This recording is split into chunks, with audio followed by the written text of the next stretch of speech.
All right. Okay, the regular council agenda for September 2nd, 2025 was accepted as presented. But we'll call the meeting to order first at 7 p.m. Okay, we'll go back. The regular council agenda for September 2nd, 2025 was accepted as presented. Councillor Sop, all in favor? Motion carries. Item 2.1, the Newton Royal Canadian Mounted Police first quarter report. We have Sergeant Dave Davis with us. Thank you for having me. Okay, so the first part of the report is a letter. Basically, we have a new commanding officer in the division, Commanding Officer Deputy Commissioner Trevor Daru. I have worked with Trevor in the past up north. He's come up and helped out in different meetings I've had in Fort Chipewyan. Very personable member. So far, I mean, it's early. He's in a different position. So not much change in our division, so to speak, but with him at the steering wheel, I'm hoping and expecting good things to come from within our organization.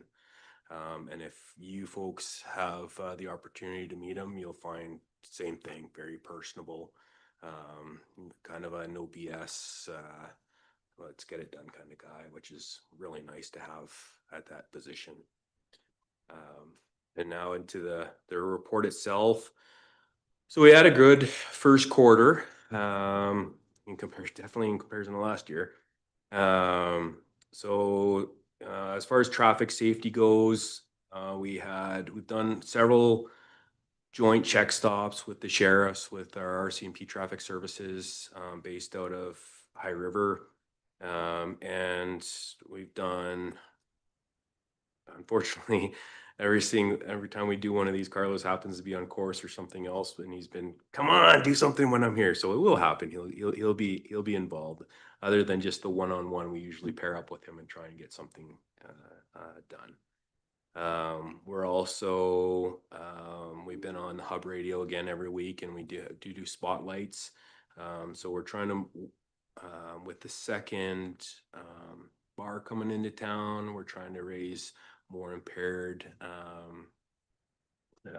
awareness, just so you know what, you're there for a drink too, don't drive. It hasn't been an issue in the community, and that's not saying it won't be, but better to head on right away than wait for it. So for the amount of traffic stops we do in an evening, and for how many tickets we do, we're actually getting very little impaireds, which is pretty awesome. Whereas once upon a time, it was every other vehicle that we used to get, right? So police visibility, I mean, we're always downtown, we're all walking around, we're in the coffee shops. We're out, we try and get out in our rural community as much as we can. Again, we're on the hub radio now weekly, giving out everything from boat safety, impaired operations, seatbelts, anything that we can, stats if we have them, important things that are happening in and around the community. I put down here that we're in the school 6 times officially for, bike rodeo, school lockdown, and storybook readings. But in all honesty, we're in the school all the time. We're walking through there, walking around all the time. So I don't know how to really put that into this, other than just giving the official, like we were there for a presentation, but we're joking around with the kids. We have so much fun in this community with the kids that, yeah, just know we're in a lot, almost maybe too much sometimes, but the kids love it. We have goof around with them, and then they get to know us so much, right? So, and then, so 6 compliance checks for our crime reduction. We don't have too many people in the community. In fact, the one prolific offender that we had ended up going to jail during this quarter. So we didn't, no more compliance checks on that. And I will say, thank you to all of you for last year. We had such a terrible time dealing with certain people in the community. And during that time, a lot of suggestions that we made from our office as certain bylaws, those were all passed this year. And boy, did it make a difference this summer. We were able to charge, we were able to get rid of people, even just an excuse of arrest just to move them. Having that there, the right tools helps us do our jobs. And as a result, this summer was awesome. Our crime went right down. Anybody who's sleeping in sheds, we're on them. Anybody panhandling, we're on them. Anybody like that was doing anything that was not good for this community, we were on them. Two individuals that were not good, we hit them so many times that they spent a good chunk of the summer in jail, just paying off their fines. So, like it's awesome. Like these are the tools that we need, and it's awesome to have a community and council that supports us when we need to do that, because it doesn't happen very often, believe it or not. And then our current staffing right now. So Catherine, our PS, she's now transferred. She transferred to Regina. So we got somebody new. And she's going through the training process now at our front counter. Wonderful lady. If you ever buy, I think you've met Joyce a couple times. And so far she's getting the training she needs. She's doing a great job. She has a bit of a law background, so she fits right into our office. Constable Naveed Han, he's transferring out, so he's only got a couple more months left here in the community. He's unfortunately injured right now, so he's on light duties. And then we have one soft vacancy because of Constable Gina Laberge, who's on mat leave right now. So you might see a lot of different faces around the community, because right now it's really just myself and Constable Grant are the two main members working. And then to help supplement the schedule, I have members from other offices coming in and helping us out during those times where I'm not on and Eric's not on, which we're pretty much on 24/7 nowadays. But in this community, it's actually not a bad thing. And then there's one vacant support position that I don't know if we'll ever fill it. Maybe when we get if we ever grow in size, we might fill it. But for now, we're good with just the one support staff. And then, yeah, you can see from the crime trends that pretty much everything has taken a nosedive. There's some things like frauds. That's an international issue. We get a new fraud every single day, somebody calling in. Not that they're victims, but that somebody just called them. And when you call, that's how stats are made. So it just shows that Nanton got another fraud. And then that's where we're going from there. Yeah, I'm just trying to go through here. Anything out of the ordinary that might. A lot of the break and enters from last year, the thefts were all mostly one individual that we ended up arresting and nicely moving on out of our community. And luckily he never came back.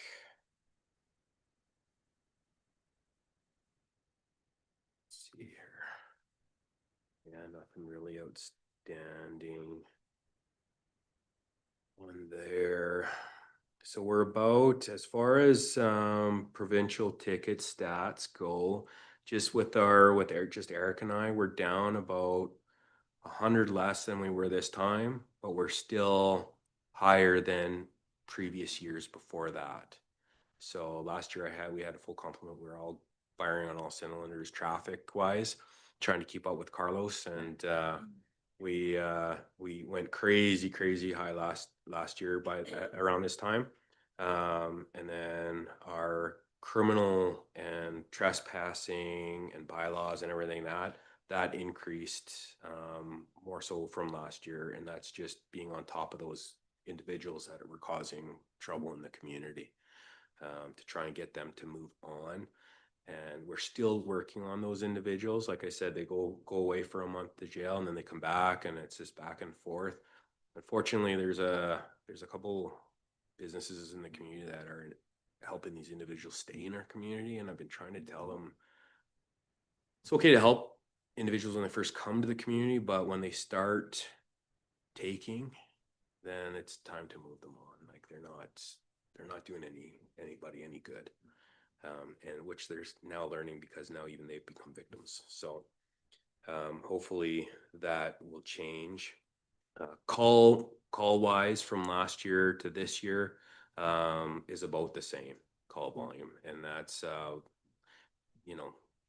collisions, the ordinary stuff. But again, what went down was our break and enters, our mischiefs, our thefts, shoplifting, all that kind of stuff. That was an issue, and that's again, no more sleeping in sheds, no more sleeping in trailers out and randomly anywhere.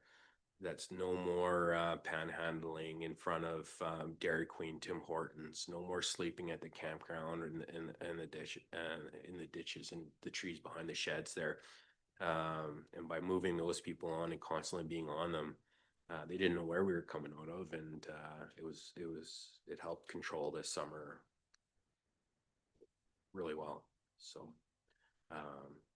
but that is all I have to. And other big news, good news, that we're getting our office, right? So you know what? We're going to be downtown. Everyone I've talked to is pretty excited about that, having us right downtown. Positive revenue coming back into the community instead of privately, that we've been paying for our rent. And it's just going to be great being right on the main street. I might actually get some visitors. But other than that, any questions? Excellent. Thank you so much. Actually, we're very familiar with Commanding Officer Deputy Commissioner Trevor Drew. He worked hard with us at potential scenarios of hubbing, and he came into the office several times. We've met him in Edmonton. I have his cell phone number, and really, really appreciated his advocacy for Nanton, and he's a stellar guy. When I saw he got that promotion, it couldn't go to a better person. So yeah, it's great news all around. All right, Councillor Miller. Thank you. Sergeant Davis, I'm interested in your comments about traffic safety. So thrilled that you're going to move into our town office. But every time I park in front of that office and open the door of my vehicle, I'm looking over my shoulder wondering, okay, is somebody going to take this door off? So I'm a little bit concerned about how you will deal with safety in that area. But more importantly, how are we dealing with school safety? We've got kids now all over town crossing the highway, as you're well aware. And I'm just wondering what your concerns are. Is there anything that we should be doing in conjunction with the RCMP? Is there anything in addition to what's being done? Yeah, that's been now a couple weeks in the making of plans. There's been the signs were placed further back from where they were originally supposed to go, the 30s. It's still 100% a concern. I'd rather there be no school there, to be honest with you. We voiced this concern right at the very beginning when it was just an idea. It should be pods by the school or something. As soon as you move kids to different locations, it's not only just traffic, it presents other issues with us as well. If there's a disgruntled parent or somebody going to one of these places, we have to be, you see active shooter, you see everything else, right? And that's what we plan. We have safety plans for every environment that kids go to. We take pictures, we do everything that we share amongst our members. We upload it onto a database onto our system, that if any other police officer comes into the community for an active shooter event or any sort of emergency event with a school, they pull that up and they right away know where to go and who's who in the zoo, so to speak. So having these different sites is always an issue. Now, as far as the traffic goes, yeah, I mean, I wish in an ideal world having more traffic lights, having more signs, that would be fantastic. Pushing the 70 further out so that it's not 70, 50, 30. It's a 70 after a turn coming in there makes no sense to me. That's where I go to a lot of my collisions is at that turn, right? So the 70 should be further out, the 50, and then the 30. The we're out there doing traffic enforcement as also with Carlos, and I mean it's a drop in the bucket. You know, we can give out 500 tickets a day, and it really does not curve the traffic pattern, unfortunately, because these are majority of the people coming through here. They may never even come back through here again. So the locals are all, I shouldn't say they're all good. We give lots of warnings to locals that should know better.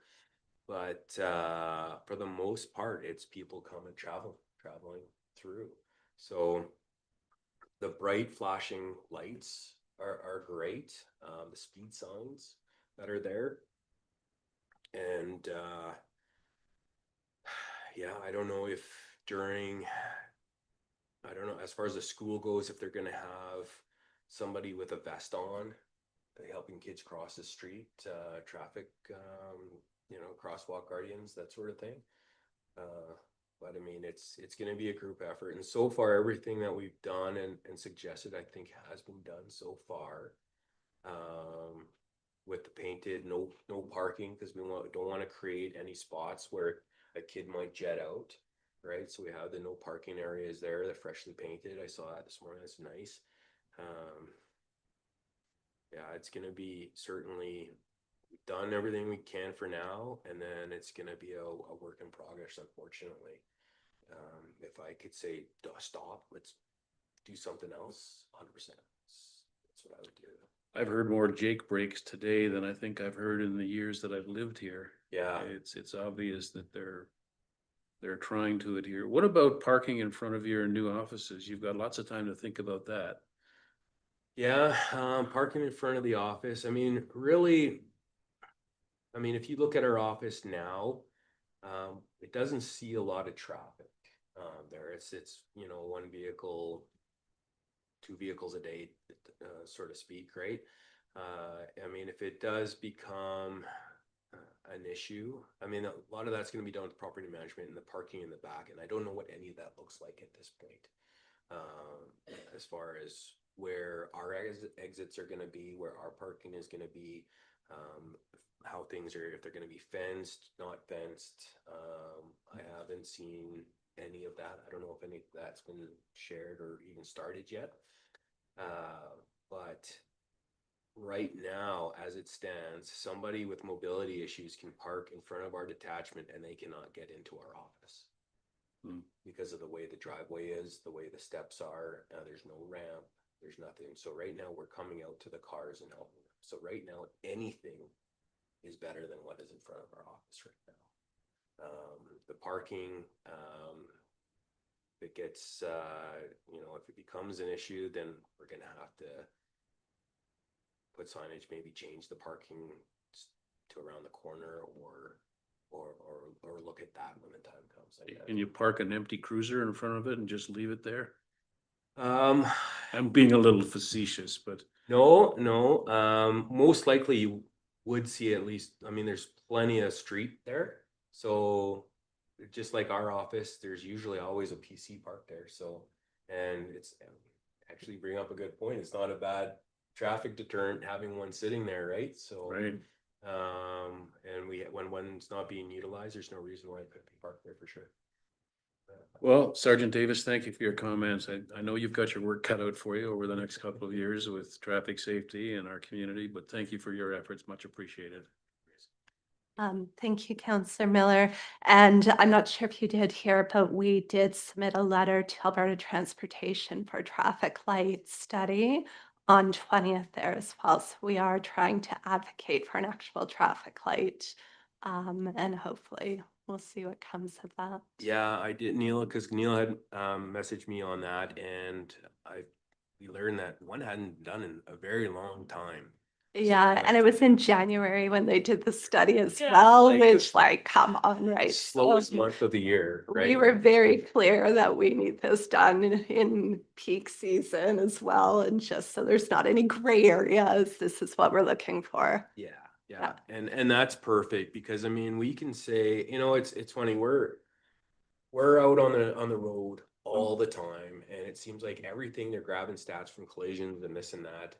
But anytime we mention anything to highway transportation, anytime they ask us frontline workers, it's like the information just kind of disappears, goes, right? I mean, what do we know? We're only out there every day, but so doing things like that, that's certainly gonna help for sure. Because yeah, more lights, more that's got to come from somewhere. I mean, we can't expect. I mean, that's a highway coming through a small town. I mean, you need some help, right? For sure. So, For sure. yeah. And then, yeah, as far as the locations for our classrooms, it's definitely been a tricky thing to navigate, and it's primarily led by the school division. But I do think there would be value in something going to Alberta Education from your department, just or your detachment, just really expressing the need for portables and not to be putting kids into these types of scenarios, right? Our options were very limited. There is no funding that for portables, and I think it would be really important to paint the picture from a safety standpoint, the importance of keeping the kids in one area. So I would recommend if you guys are comfortable with that, but I know it's a little. Councillor Zopp. Thank you, Your Worship. I had a call from a resident who lives on Slade Drive a couple of weeks ago. He said he's lived there a long time. The traffic flow speed is getting higher and higher. I did call Carlos and mention it to him. First guy, he turned on that road, first guy is 82 kilometers an hour. Is it an overlooked area coming in on 533 from the west? The last 3 days, I've worked right along the highway there. My guess, and I'm a pretty good judge at speed, by the time they got to 26th Avenue, they were still at the 100K an hour. The vehicles going by. There was a lot of traffic. It makes me wonder. I realize there's only so many of you. We concentrate on the Highway 2 aspect if we're forgetting that there's so much traffic coming from Chain Lakes. So that's primarily where I do most of my traffic enforcement, actually, is on 533. And when I give these stats out and stuff, keep in mind, we are a police force that not only patrols Nanton, we patrol Willow Creek and Ranchlands. So we do have to spread each other out, and we only have one member on at any given time, right? So that's a large geographical area that we have to cover. So as much as we do sit here in town writing tickets, we have to spread the wealth. So most of mine are actually 533 and maybe Highway 22.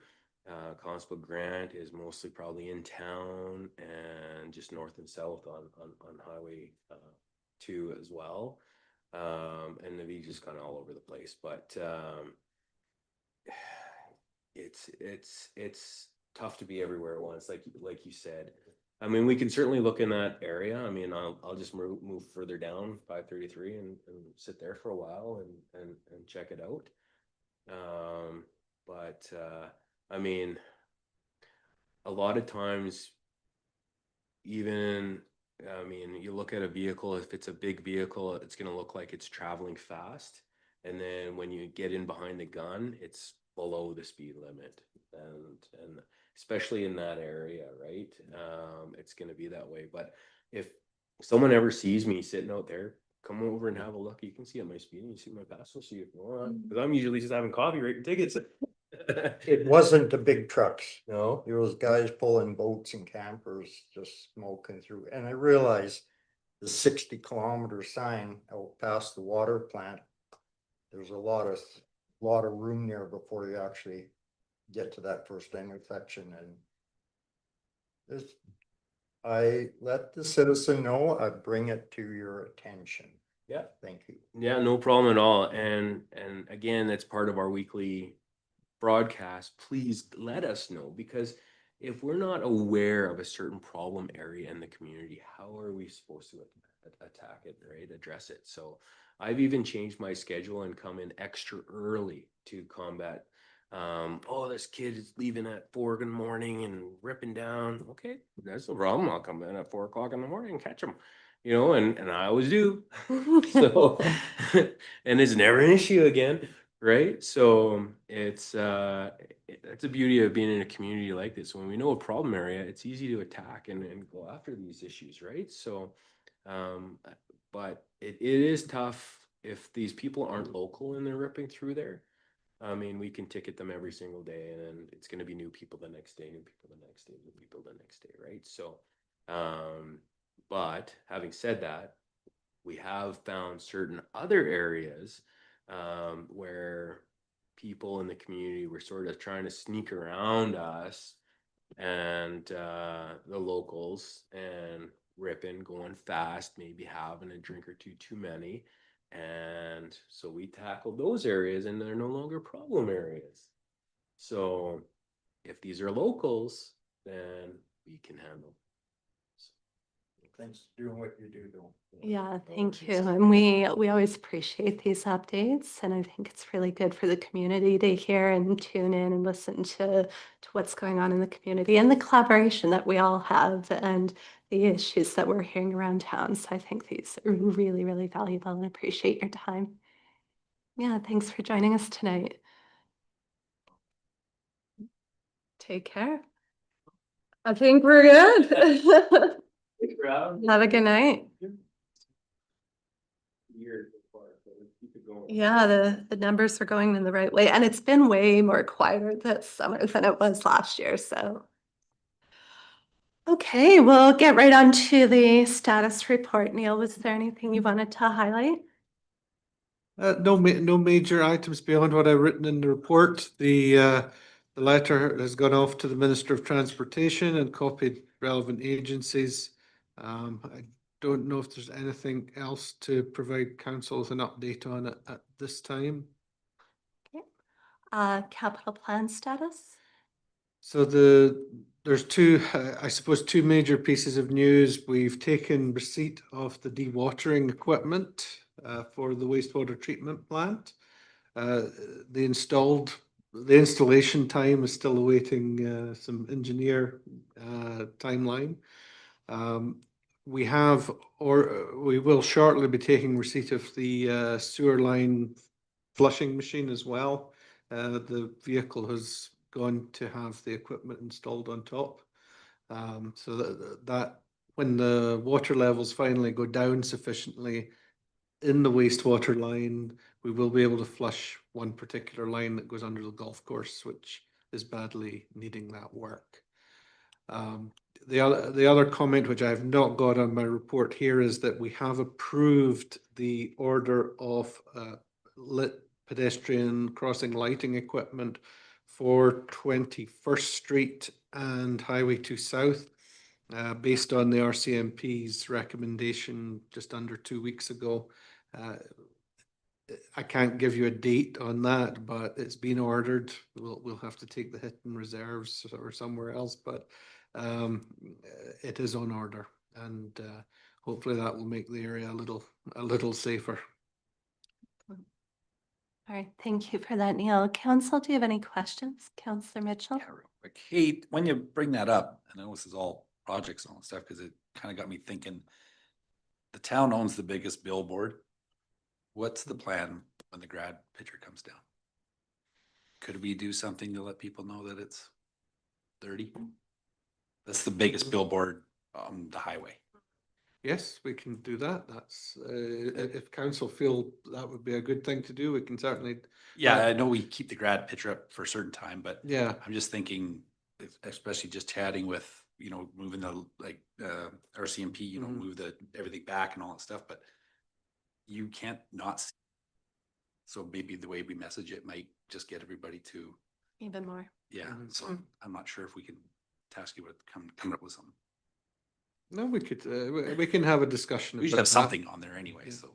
No, it's, we know roughly what those kind of vinyl coverings cost. Yeah. It's just coming up with something that's effective. Okay.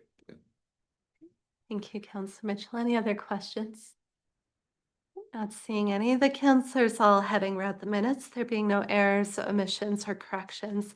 Minutes of the regular meeting of the Council of the Town of Netton held August 11th, 2025 were accepted as distributed. Who would like to make the motion?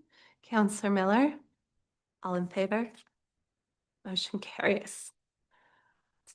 All right, looks like we have a verbal information brief from the Manager of Operations. Bill, thank you for joining us this evening. Happy to be here. It's been a minute, so. Yeah, what's going on? How much time do you have? Yeah. We got lots of time. I mean, in terms of, I guess, water and wastewater, I don't think I have any new information that you haven't already heard. I check my crystal ball daily as to when the groundwater levels will subside so that we can get caught up. We made a bit of progress over the weekend, but it's still slow going. It's beyond frustrating to keep saying that we just need this to subside and then we can start inspecting. That's just that last area that we haven't been able to check is that sewer main that runs underneath the golf course. And as Neil said, once that level comes down, then we can start inspecting it and have another lead as to the potential location for this. But again, it's still 3 meters underwater. So just play the waiting game still. And I know that Mountaintop doesn't like hearing that either. But unfortunately, that's the situation we're in until we can get on top of this. Yeah, as Neil said, we received our dewatering equipment, so it's safely stored away until we can get the drawings finished by the engineers and contractor picked, and we can get that going as well. So at least we have that part received, so we're not waiting for that anymore, which is nice.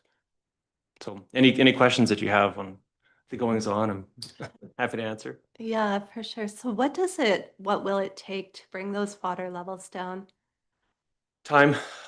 So August long weekend, it was the Sunday. We had there's a tipping point that we need to hit. And whenever the groundwater level gets low enough before or below the infiltration point, the wastewater plant catches up really, really quickly. And we can see it in our levels and the trends that we had. And started to catch up on the Sunday, and then Sunday we got that monsoon and it went right back up and still fighting with that. We made some progress this past weekend, which is nice. We generally start to catch up over the weekends when Mountaintop doesn't do their nightly washdown. So we saw that, and again, just keep monitoring over the week, and hopefully it generally doesn't come up unless we get rain. So we should stay at where we're at, and then next weekend catch up some more. And then again, once we hit that tipping point, then it catches up really, really quickly. So it's a long-winded way of saying I don't know exactly. But once there isn't water coming in from external sources, the wastewater plant is properly sized in spite of what it feels like right now. It is built for normal wastewater handling of a town of this size. So just figuring out where that extra water is coming from, and then we'll be in a lot better shape. So the new membranes are ordered. I know that some of them are ready to ship. They haven't been shipped yet, to the best of my knowledge. So, receiving those would also increase our capacity, at least to help get caught up. Whatever we can do to expedite just getting rid of this backlog, then we can start to, again, inspect, repair, all the things. So. Okay. Counselor Mitchell. Yeah, and generally when the membranes are replaced, Mhm. will they sample what's in there? Can they give us an idea what's? I know we know, but will they get an official kind of a what shortened the life of the membranes? Just, and the only thing I'm asking is because if we put these new membranes in and the same material is flushed through our system and we're right back down, we need to figure out what the source is. And if the source is whatever it is, we got to make sure that that is taken care of. Mhm. So, and there's things are changing. Because from my understanding, it's not it's not waste. Mhm. It's other. So that's where we have to make sure wherever that source is, it's taken care of at the source, Yeah. whether it's more robust traps or interceptors or whatever it is. So that's my concern is, and I kind of want to make sure that when we do replace the membranes, that we get an idea of where they were at and why, because what was the lifespan of a membrane? It's not crazy shortened, but it has been, the lifespan was shortened. Yeah, so depending on who you talk to, they say that the lifespan is generally about 20 years. I don't know what the performance of these things were when they were first installed. But I do know that over this summer, we've increased the automatic cleaning cycles that we do. And I've seen the performance improve. And actually it kind of speaks to how robust these things are, in terms of, flushing them, cleaning them, chemical clean. They're still performing pretty well. Like I said, I can't compare it to what it was from day one, but they're doing all right. I wouldn't say that they're at their end of their life. So the idea is when we get the new ones is to save all the good memories that we currently have and compile them into one spot and then install the new ones. So it'll increase the overall capacity of the plant as well. To answer your other question, the biggest killer of any of these things is grease. That's really it. So, the utility bylaw has been updated so that we actually have numbers that users of the system need to adhere to. And it's not like it's anything outrageous. It's the same as the city, Fort McLeod, all neighboring communities have the same standards, and we're going to follow that. So it's just a matter of sampling the wastewater. So we wouldn't get anything from the membrane themselves, but we can get it from different points in the wastewater collection system, and get a better idea as to what's coming in there, and even just looking at that second sewer main. There's So, and one is not like the other. Yeah, no, 100%. So, and that's the next thing is what's our plan going forward as far as so we can identify what is coming into the plant. I'm not sure how that works on the operation side of things. Because if something changes, so what if a whole bunch of flour gets dumped down there? You know what I'm like? Right. Something changes in a process somewhere up the line. Is our system equipped to deal with that? And is it prepared for a commercial food manufacturing? So, and that's, I don't want to do all this. And this is speaking from two sides because I've seen the other side, the results. But I don't want to get through all this, spend all this money, and then in 2 years or 3 years or 4 years, we're right back where we are.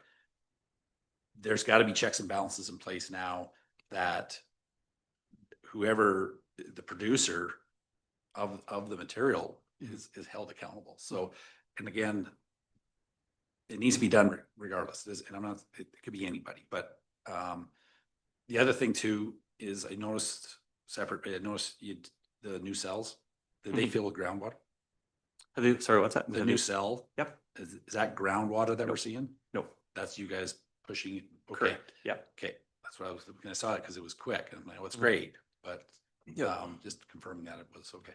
Yeah, that pump that's sitting out there is doing that. So, okay. To answer the first part of your question, yes, the wastewater plant is, again, let's pretend for a second that there's no extra groundwater getting it. Yes, the wastewater plant is constructed such that it can handle things like that. So there's the equalization tank, which can handle roughly if everything were to stop, it would handle half a day's worth of influent. So if you have, say, a storm surge, flour, for example, dumped in, it kind of it equalizes it out. So it'll help kind of water it down, for lack of a better term. If you keep doing that day in, day out, that kind of eliminates that. So yes, it can do that. In terms of the sampling, like the analytical labs, that we use, they're able to test that. They test it all the time. I've got the sample bottle sitting in my office right now, so it's just getting a grab sample or samples along, throughout the town, and then we at least set a kind of a baseline as to what we normally get, and that can even be just from everything that reaches the wastewater plant, which is a mixed sample, if you will, of everything, and then kind of work out from there. Thank you, Bill. Councillor Miller. Sorry, just to add on to Councillor Mitchell's comment about, so are the containment ponds keeping up with what's coming in? I know it's not treated, but at least we're not overtaxing the plant. We're not putting it where it shouldn't be. We're managing it. Is that correct? That these containment ponds are doing what you need them to do, I guess? Yes, they are. So currently we're not pumping into them anymore. We don't need to. We haven't had to pump into them for about a week or so. Again, we're starting to catch up. So that was just when our lift station level would get to it's about 8 meters, so 8 meters deep of raw wastewater. That's when we start to see surcharging out the manhole by the golf course maintenance shack.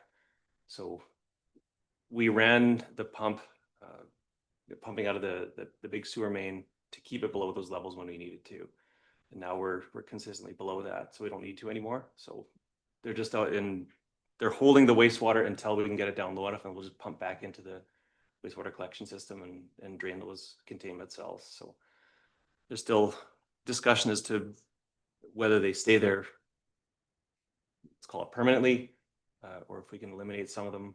I think there's discussions with council and engineers as to how to best handle that going forward. My personal opinion is that, again, I get tired of saying this, but if everything works properly, we don't need them. But we need things to work properly. So, but is it good risk management to have a contingency like that that's available to us, whether you need them or not? Oh, of course. Yeah. I mean, you can never have too much space. Right. Right. So I recently had a conversation, this is anecdotal, so not a question, just a comment. I had a conversation with a very recently retired millwright from Calgary, and he worked at all the wastewater treatment plants. He was telling me that the $2 billion that the city of Calgary has spent on upgrades to their plants, in large part was due to the different kinds of waste in the system that they were seeing. And he cited specifically flushable wipes. That was a huge problem for the city of Calgary. Is that an issue here or not? I mean, as you see the advertising and they say, oh, plumber says it's flushable, but according to this gent, it's not, because the system couldn't handle it.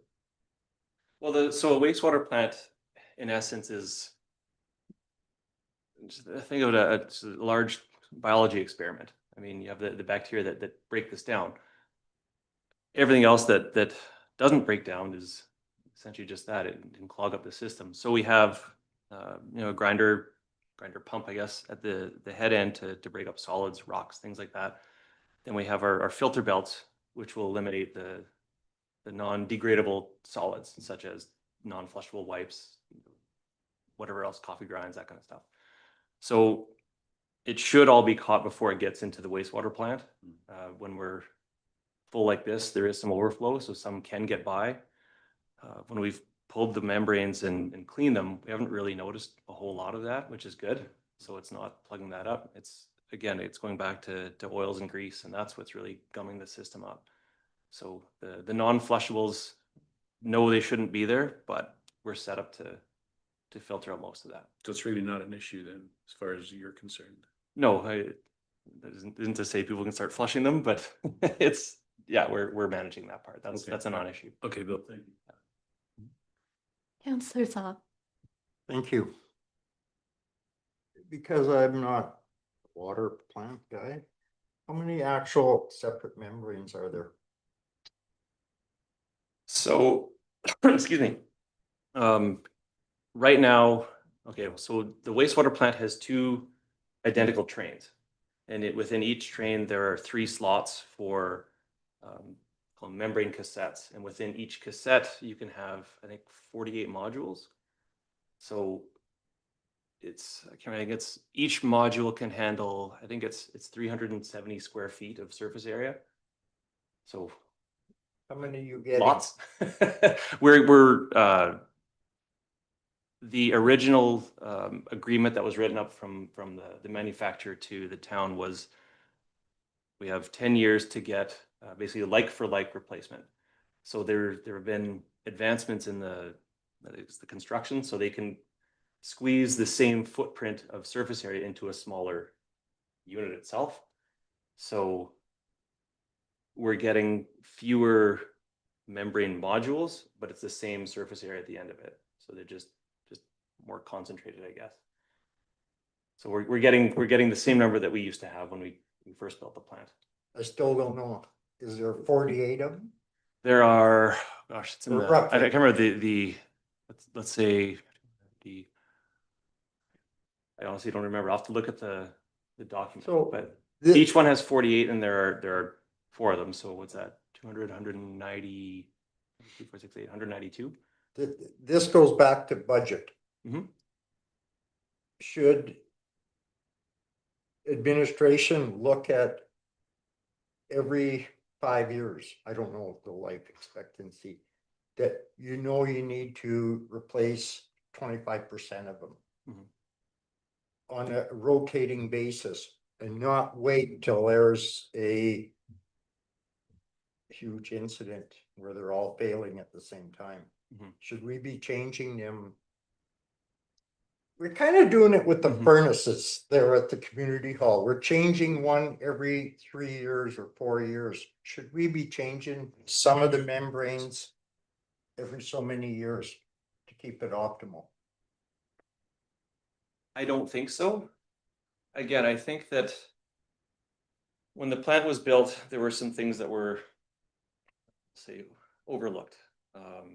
And it starts from just for the plant to run, there needs to be a certain set of conditions. And one of the biggest ones for membranes is the concentration of solids within that, within the wastewater. So wastewater generally is 98% water, 99% water. And then in the wastewater plant, it's right now we're a little bit thicker than that because we don't have proper sludge removal equipment, which we do now, but it's sitting in a shed. So it's not a yes and no answer, unfortunately. If we had proper sludge concentration, these things would run no problem, tickety boo. And even now, considering the life they've had, they're still doing remarkably well. So I don't think that we need to replace some of them every 5 years. I think it's something you can kind of forecast, say 15, 20 years from now, then look at it. I think if they were running under optimal conditions, they would be perfectly fine. And to be perfectly honest, I'm sure if the plant was seeing volumes and concentrations that it normally should, we'd be having this conversation 5-10 years down the road. But it's just where we're at. So I think that in terms of replacing the membranes, we don't need to. It's just focusing on getting everything else working properly before, so that our expensive assets are kept in as good a shape as possible. Does that answer your question? Kind of. Yeah. Yeah, and I think it's important too, because I've been asked about, why didn't we have any shelf-ready membranes? And maybe if you want to talk about that a little Sure. bit as well, just for the general public, that it's not as simple as just having, because they're not shelf stable. Right. Yeah, they do have Yeah. shelf life. So when they're shipped from the factory, they have to stay wet, or at least they can't dry out. So they're shipped in, they're wrapped in, the way it's been explained, sort of a glycerin, I guess, and then wrapped in, I keep picturing just saran wrap. I don't know what it's going to look like, but let's just use that. So glycerin with a plastic wrapping to keep them from drying out during transport. I've been told they can stay up to about a year and a half in storage before they have to be used, and if they dry out, then they're no good. So you could potentially do that if you had a water tank, but it's you're really asking for trouble, I think, if you're doing that, and they do take up a lot of space. So you can't just have them sitting in the back of a shop somewhere. So Yeah, and I remember you saying you were looking kind of all over North America at other similar plants to see if they had Yeah. any, and it explains that Mhm. no, people can't just have these waiting to go. And you have to kind of have them made to order when the time comes, or pretty much, yeah. And again, the technology is changing too. Like, so the ones we currently have, they're no longer making. So there's a little bit of retrofitting to the frames to make these things fit. So you can have them go obsolete sitting on the shelf really too. So that's, Sure. well, you also don't want that. So Okay. Any other questions for Bill? Counselor Sorensen? Yeah, just wondering if you had or if you were still planning on trying the smaller screens on the solventless filters? yeah, we are actually. Again, once that part's working perfectly fine, so I don't want to touch it. But that is the plan. Once everything else is kind of up and running Yeah. properly, then I don't see a reason why we couldn't at least try it. So, that would eliminate some of the solids coming in, but it's the belts that we currently have are removing all the non-compostables. So that part's working okay, at least for the time being. So it is something I'd like to try in the future, but there's a few things in the way first. I don't want to get under control before doing that. All right. We really appreciate your time tonight. Thank No you problem. so much. And we appreciate all of the efforts that you and your team have been trying to figure out and navigate. I know it hasn't been easy, and we're just a phone call away if you need anything more from council. No, definitely. And to that end, I appreciate the support I've gotten from all of you the whole time I've been here. So anything I've asked for, it's come up, and I mean, I can't do my job without your support. So I appreciate that. Well, keep up the great work. Thanks, Bill. Thanks. Okay, we'll go to item 5.1, request for decision on 2025 election items. I imagine Sarah Lynn. Yeah, there's just a few housekeeping items that we need to do before the municipal election. We need to do some orientation. This comes with some of the changes to the legislation. So our first training session, I would like to do it on October 27th. That's currently booked as a committee of the whole meeting. So there's a resolution to cancel the committee of the whole meeting on October 27th. That's 7 days after the election, and make that a special meeting where we will do the swearing in ceremony and some initial training. That needs to be done before the first organizational meeting happens. The second recommendation there is to have the organizational meeting on November 3rd. Per the MGA, we have to have it within 2 weeks of the election, so that will meet the requirement for that. So we can do some training, let the council members know what the committees are, what's involved, and then the next meeting, they can do the resolutions for the committees and such. The last one is for the training session that will happen on November 22nd with Todd Sharp of the Municipal Services Group, will happen on November 22nd. Since that is not right away, we need a resolution to do that within the 90 days. So there's 3 resolutions there for you to consider. Thank you, Sarah Lynn. Does anyone have any questions? Not seeing any. It's pretty straightforward. So that the committee of the whole meeting scheduled for Monday, October 27th, 2025 be changed to a special meeting of council at 7 p.m. in council chambers for the purpose of providing mandatory orientation training under section 201.11A of the Municipal Government Act. Who would like to make that motion? Councillor Saab. All in favor? Motion carries. That the organizational meeting of council be scheduled for Monday, November 3rd, 2025 at 6 p.m. in the council chambers, and that it be immediately followed by a regular council meeting at 7 p.m. also in council chambers. Who would like to make that motion? Councillor Sorensen. All in favor? Motion carries. That in accordance with section 201.12 of the Municipal Government Act, council extend the time frame for the second portion of mandatory orientation training under section 201.1B and schedule this session for Saturday, November 22nd, 2025 to be facilitated by Todd Sharp of the Municipal Services Group. Who would like to make that motion? Councillor Mitchell. All in favor? Motion carries. Okay, thank you, everyone. We'll move to item 5.2, the information brief on the Highway 2 intersections that we've already kind of Yes. chatted about. Yes, so what I'm doing here is providing council with some information with respect to the correspondence item 6.1.1, which is requesting action concerning a future Highway 2 North pedestrian crossing. The correspondence from this member of the public was timely and topical on the general issue of pedestrian crossings on Highway 2. Council has already this year passed the resolution to pursue funding from the Northern and Regional Economic Development Programme and other sources for an area redevelopment plan for the Highway 2 corridors. Some of the considerations around future crossings would be included in an area redevelopment plan for the highway corridors.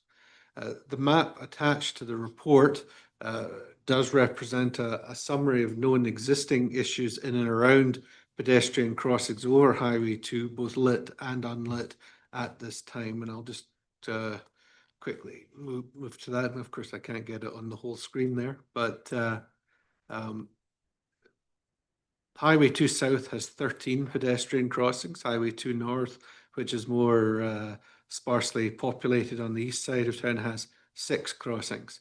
But we have identified over the years as staff and working with our community peace officer a number of areas that have known issues. The RCMP have noted a long-range case for a traffic signal at the 533 East intersection, for example. There's a strong argument for a full traffic signal at 20th Street on the South Corridor. There's a strong argument for a lit crosswalk, which we are implementing in the area of 21st Street on the South Corridor. There is a case for a lit crosswalk on 24th Street. There's also a significant shoulder parking issue in that part of the North Corridor. So there are a few pedestrian crossing related issues to note there. It's also worth noting that any time we go to a lit crossing section, equipment of beacons, it's going to be $10,000 to $15,000 every single time we make such an investment. It's quite the markup, but those are the industry prices for these kind of pieces of equipment. So they have to be budgeted quite carefully under normal circumstances. Just to underline the issue that I discussed a bit further in my report, at 24th Street, you can see that there's currently a regular crosswalk is all that's there. We are seeing more and more employees who don't have cars, who work in the industrial lands, crossing the highway on the northbound corridor in different locations. So the correspondent correctly identifies a growing issue that probably will continue as some of our local employers expand. At 24th Street as well, however, across from the Subway restaurant.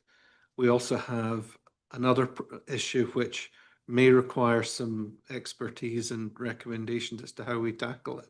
We have a persistent Traffic Safety Act and bylaw infraction problem directly across the road from the Subway restaurant, which obscures line of sight for vehicles turning onto Highway 2 North from the east side of 24th Street.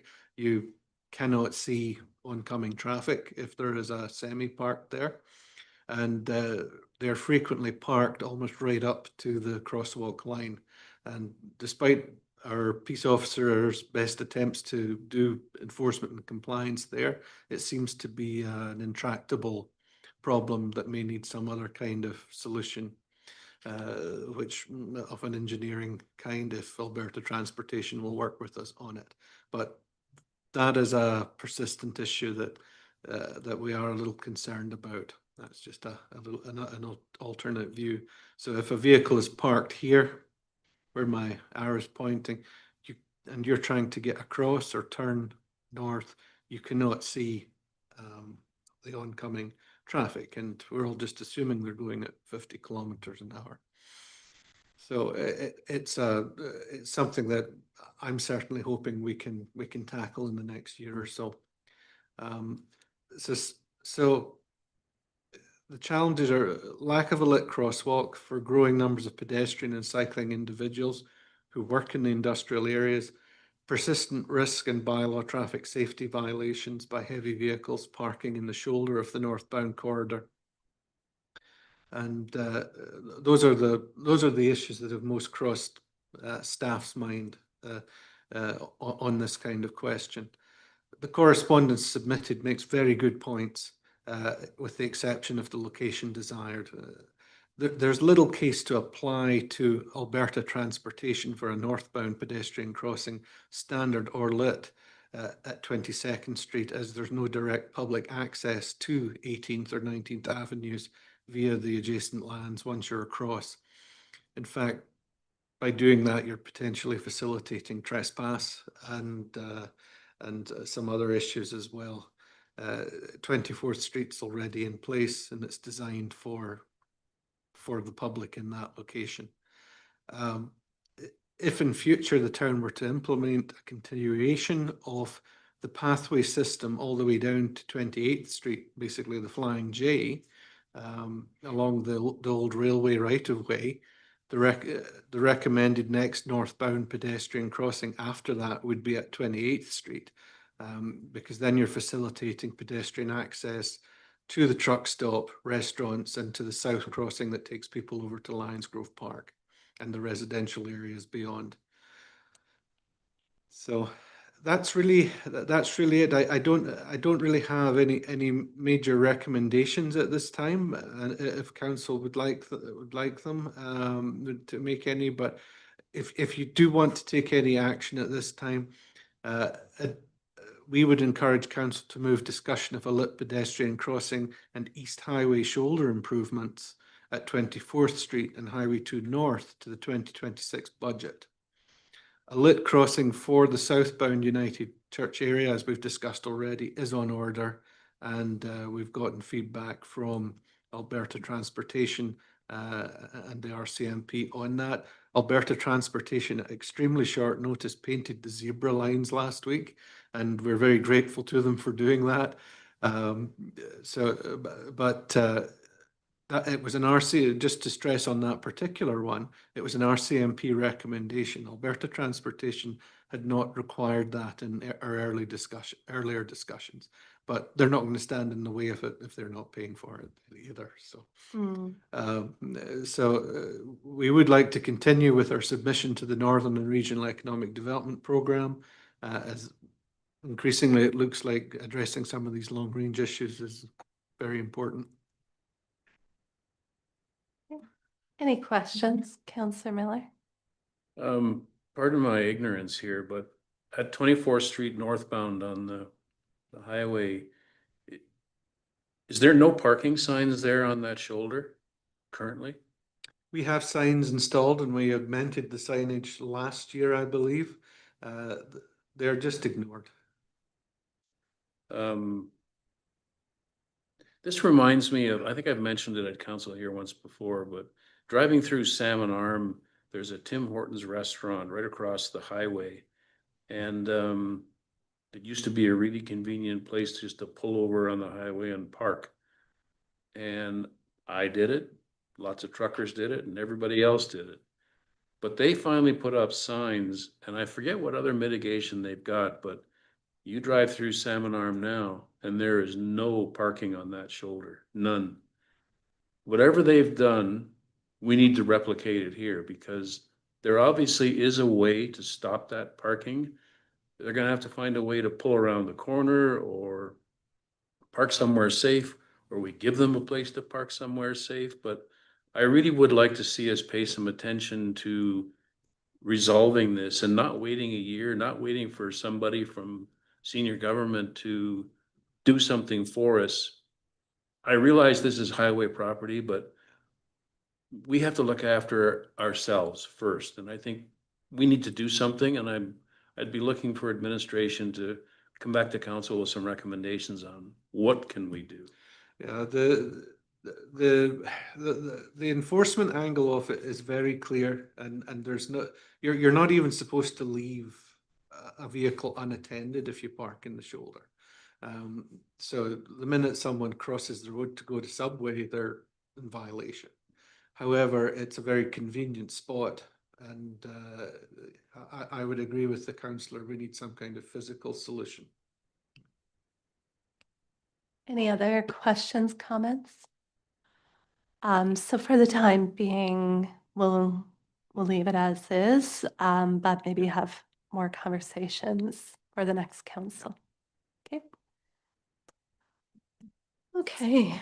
6.1 was that letter, the request for a crosswalk at 22nd Street.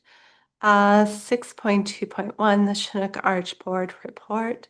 6.22, Alberta Municipal Affairs Canada Community Building Fund allocation. 6.23, the letter to Alberta Transportation for the request for an updated traffic signal assessment. And 6.2.4, the Intermunicipal Collaboration Framework Committee agenda for September 10th, 2025. It was moved at 8:07 to hold closed confidential sessions pursuant to Section 1972 of the Municipal Government Act, RSA 2000, Chapter M26 in the Freedom of Information and Protection of Privacy Act as follows. Item 7.1, Municipal Lands, ATIA, Section 21 or 29, advice from officials. Who would like to make the motion to go into closed? Councillor Saab, all in favor? Motion carries.